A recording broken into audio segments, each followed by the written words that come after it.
خبر شامل کرتے ہیں وہاڑی سے شہریوں اور حاضر سروس ملازمین کو سہولیات کی فراہمی کے ساتھ ساتھ additional deputy commissioner general Vehari Syed Waseem Hassan نے ریٹائرڈ ملازمین اور ملازمین کی بیواؤں کے لیے بھی مسیحا ثابت ہوئے۔ سید وسیم حسن نے ریٹائرڈ ملازمین کے دل جیت لیے۔ اے ڈی سی جی کی محنت اور کاوشوں سے 3.5 سال سے زائد کے رکے ہوئے بنا والنٹ فنڈ جاری ہونا شروع ہو گئے۔ اے ڈی سی جی کے آفس میں 1 سے 15 اسکیل کے ریٹائرڈ ملازمین اور بیواؤں کو 3 کروڑ روپے سے زائد مالیت کے چیک جاری کر دیے۔ خواتین اور بزرگوں کی additional deputy commissioner general Vehari Syed Waseem Hassan کو ڈھیروں دعائیں۔ مزید بتا رہے ہیں محمد شمون اس رپورٹ میں۔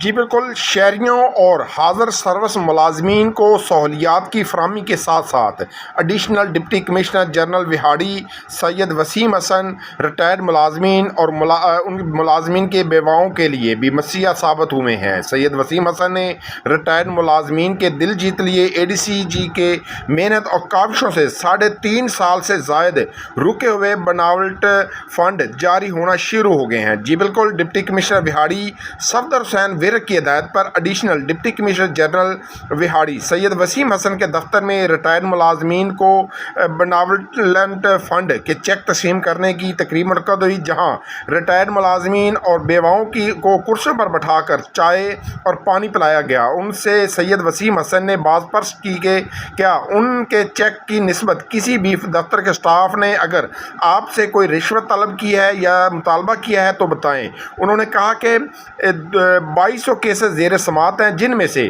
سیکورٹی مکمل ہونے والے 700 کیسز کو نمٹا دیا گیا ہے، جبکہ باقیوں کی جانچ پڑتال جاری ہے، جن کو بہت جلد نمٹا دیا جائے گا۔ ان کا کہنا تھا کہ تمام امور میرٹ اور شفافیت کے ساتھ نمٹائیں گے۔ اس بابت کسی بھی اہلکار یا شخص کو 1 روپیہ بھی رشوت نہ دیں۔ بعد ازاں additional deputy commissioner general Vehari نے ملازمین اور بیواؤں میں 3 کروڑ روپے سے زائد کے چیک ان کے حوالے کیے۔ اس موقع پر additional deputy commissioner general Vehari Syed Waseem Hassan کا کہنا تھا کہ ہم آپ پر احسان نہیں کر رہے، یہ آپ کا حق ہے جس کو آپ تک پہنچانا ہمارا فرض ہے، جسے رضائے اللہ کے لیے پورا کرنے کی کوشش کر رہے ہیں۔ انشاءاللہ باقی کیسز کی میٹنگ کل بروز جمعرات ہو رہی ہے، جن کو بہت جلد نمٹا دیا جائے گا۔ اس موقع پر بزرگ و خواتین نے اے ڈی سی جی کو ہاتھ اٹھا کر ان کی دراز عمر اور کامیابی کے لیے دعائیں دیں۔